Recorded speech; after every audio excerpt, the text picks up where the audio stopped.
Johannes 8:32 Jeesus sanoi, te tulette tuntemaan totuuden ja totuus on tekevä teidät vapaiksi. Totuuden tunteminen vapauttaa sinut myöskin sairauden kahleista. Halleluja. Se vapauttaa synnistä, vapauttaa sairaudesta, vapauttaa köyhyydestä ja niin edelleen. Sana on totuus, niin kuin me tiedämme. Sanan tuntemiseen siis me tarvitsemme sanan tuntemista. Tarvitsemme oikein tällaista ilmestystietoa Jumalan sanasta ja ymmärrystä, jotta voimme ymmärtää. Niin kauan kuin joku ei ymmärrä tai tiedä, että Jumalan tahto on parantaa, niin hän ei voi vastaanottaa terveyttä, niin kuin tämä spitaalinen mies ei tiennyt, tahtoiko Jeesus vai ei. Mutta siinä tilanteessa, kun Jeesus sanoi, minä tahdon, niin voima, joka paransi kaikki, joka lähti Jeesuksesta, vapautui ja tämä spitaalinen parantui. Halleluja. Totuus on, että sinut on jo parannettu. Muistatko, Raamattu sanoi, kun te tulette tuntemaan totuuden, niin totuus tekee teidät vapaaksi. Jesaja 53 ja siellä 5 sanotaan, että hänen haavojensa kautta me olemme parannetut. Halleluja. Ja Jumalan sana on totuus, eikö niin? Sanotaan yhdessä, Jumalan sana on totuus. Jumalan sana on totuus. Jumalan sana on totuus ja se on enemmän kuin minun tunteeni, se on enemmän kuin minun olosuhteeni. Sana totuus tarkoittaa jotain sellaista, mikä on iankaikkista ja pysyvää. Sairaus muun muassa ei ole iankaikkista eikä pysyvää, mutta terveys, se on iankaikkista ja se on pysyvää. Se on totuutta. Halleluja. Se on tosiasia, että sinun syntivelkasi on jo maksettu. Halleluja. Se on tosiasia, että sinun sairautesi on jo kannettu risti. Se on tosiasia, että sinut on jo lunastettu köyhyydestä. Halleluja. Meillä vain on oma pieni osuus kaikessa tässä. Matteus 9:29 Jeesus sanoi niille kahdelle sokealle, jos joku halusi sen paikan laittaa ylös, tapahtukoon teille uskonne mukaan. Sanotaan se yhdessä. Tapahtukoon teille uskonne mukaan. Tässä vaiheessa yleensä joku ajattelee tai sanoo, että voi kun minulla ei ole sitä vuoria siirtävää uskoa. Mutta minullapa on sinulle uutinen, että sinulla on vuoria siirtävä usko sinun sydämesi. Jokaisella Jumalan lapsella on usko Jumalaan ja on vuoria siirtävä usko sydämessä. Roomalaiskirjassa Paavali nimittäin sanoi, että usko, paitsi että se on lahja, usko on myöskin laki. Kysymys on vain siitä, että osaat aktivoida uskon lain toimimaan. Me yleensä kerromme siitä, kuinka suuria meidän vuoremme ovat ja sillä tavalla kasvatamme vuoriamme, ongelmiamme entistä suuremmiksi ja suuremmiksi. Kertomalla kuinka vaikeaa meillä on, kertomalla mitä me tunnemme, mitä me koemme ja kuinka valtavat meidän ongelmamme ovat ja kuinka ne eivät koskaan ratkea, niin me vain kasvatamme niitä suuremmiksi ja suuremmiksi. Jeesus antoi sanan. Raamattu sanoo, että sana on lääke. Niin jos tahdot, että olosuhteesi, elämäsi tilanteet paranevat, niin ala syödä Jumalan sanan lääkettä ja runsaasti. Ja jos me lääkäriinkin menemme, niin se antaa reseptin ja lääkkeen ja sitten kun me syömme niitä lääkkeitä, niin ne lääkkeet parantavat meitä. Samalla tavalla Jumalan sana on lääke. Jeesus sanoi, puhu sille vuorelle, puhu sille ongelmalle. Ja hän sanoi, että jos kuka tahansa puhuisi tälle vuorelle, eikä epäilisi sydämessään, vaan uskoisi, niin se hänelle tapahtuisi. Nouse ja heittäydy mereen. Ongelma, minä käsken sinua lähteä minun elämästäni. Sairaus, sinä et kuulu minun jäseneeni. Kirjoitettu on, hänen haavainsa kautta minä olen parannettu, hallelujaa. Puhu ongelmalle ja ongelma ajan myötä väistyy sinun elämästäsi. Sillä niin on kirjoitettu, kuka tahansa, joka uskoo ja puhuu sille vuorelle, niin se hänelle tapahtuu. Halleluja. Jeesus ei valehdele. Raamattu ei ole satukirja. Jumala ei puhu satuja meille, vaan mitä on kirjoitettu. Kiitos Jumalalle. Se on jotain, minkä varassa sinä ja minä voimme opetella seisomaan. Ja sillä tavalla voimme tarvittaessa kuvainnollisesti kävellä vaikka vetten päälle. Halleluja. Tapahtukoon sinulle uskosi mukaan. Mennään vielä roomalaiskirjeen 10. lukuun ja otetaan sieltä esille muutama jae, joka liittyy tähän vuorille, ongelmille puhumiseen. Roomalaiskirja 10 ja jakeesta 8 jakeeseen 10. Sana on sinua lähellä. Huomaa, sana on sinua lähellä. Se on niin lähellä, että sinä tiedät Jumalan sanan. Ja nyt sinun täytyy vain tehdä jotain sillä sanalla, joka on miekka, joka on lääke. Sinun suussasi ja sinun sydämessäsi. Huomaa, se ei sano, että sana on sinun mietiskelyssäsi, vaan se sanoo, että se on sinun suussasi ja se on sinun sydämessäsi.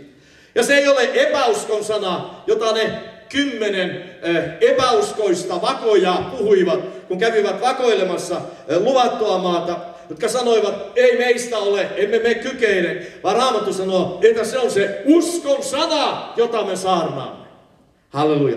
Sana on sinua lähellä, sinun suussasi, sinun sydämessäsi. Se on se uskon sana, jota me saarnaamme.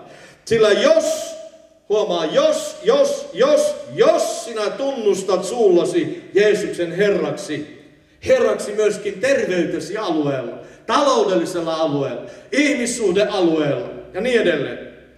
Ja uskot sydämessäsi, usko on asenne, päätös, jonka me voimme valita. Että Jumala on hänet kuolleista herättänyt, niin sinä pelastut, halleluja.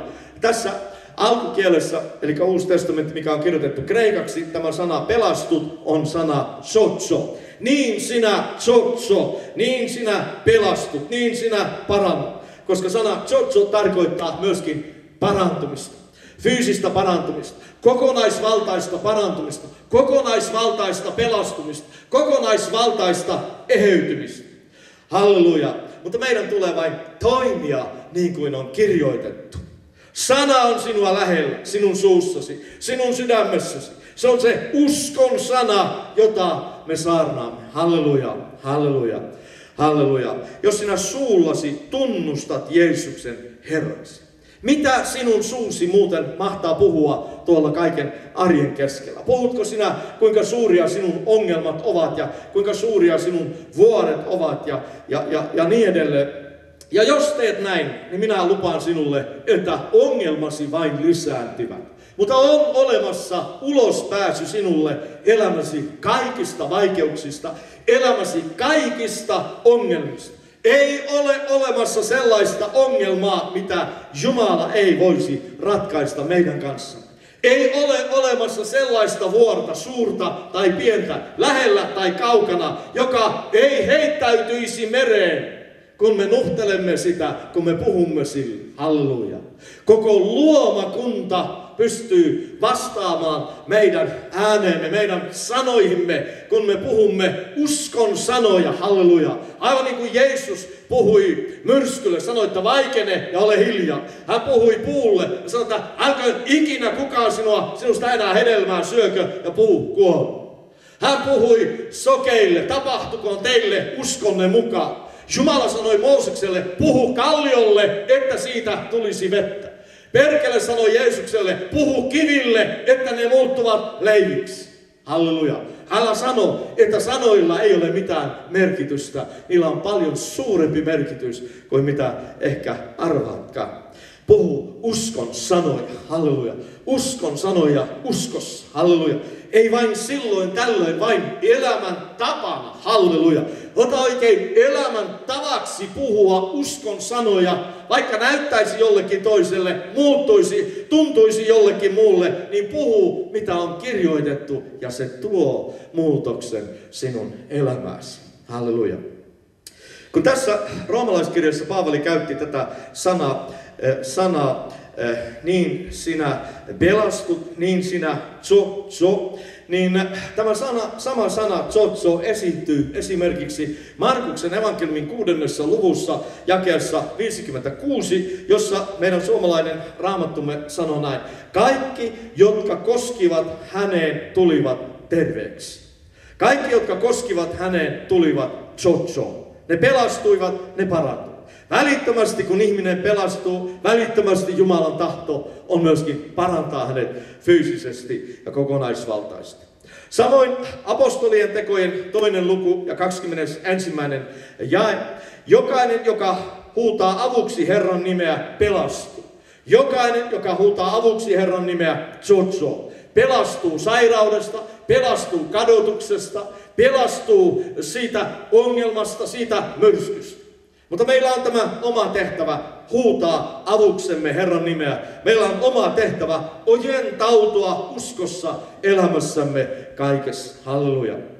Vielä Markus 6 ja 56 esimerkiksi siellä sanotaan: kaikki, jotka koskivat häneen, tulivat terveeksi. Kaikki, jotka koskivat häneen, tulivat tso. Halleluja.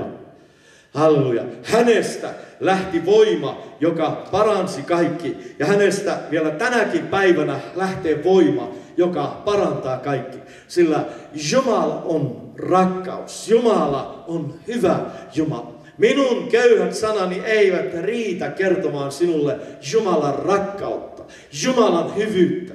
Tuskin kukaan meistä osaamme niin täydellisesti kuvata sitä, miten hyvä Jumala on. Sanotaan yhdessä: Jumala on hyvä.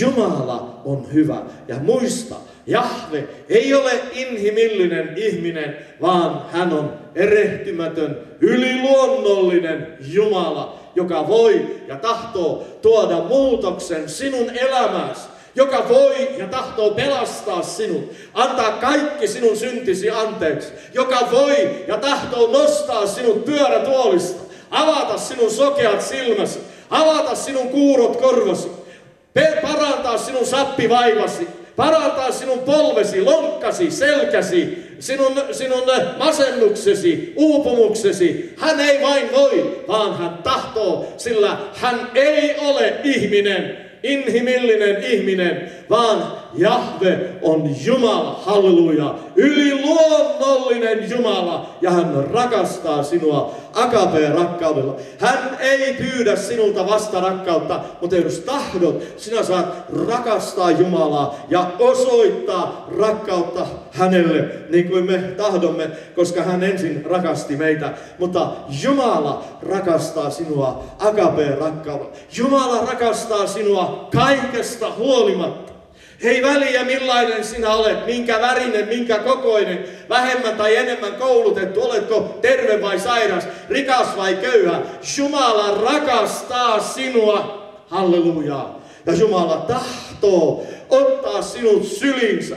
Jumala tahtoo syleillä sinua, pelastaa sinut, parantaa sinut, eheyttää sinun taloutesi, eheyttää sinun ihmissuhteesi, koska Jumala on hyvä Jumala. Ja Jumala ei vain tahdo, vaan hän myöskin voi. Halleluja.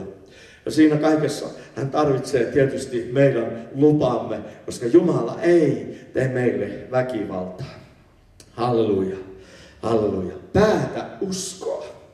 Päätä tunnustaa uskossa, mitä on kirjoitettu. Esimerkiksi hänen haavainsa kautta minä olen parannettu. Päätä tunnustaa sitä. Jeesus opetti ja sanoi, että kun te rukoilette ja anotte, se on siis Jumalan tahdon mukaista, niin uskokaa saaneenne se tässä ja nyt, ja se on teille tuleva.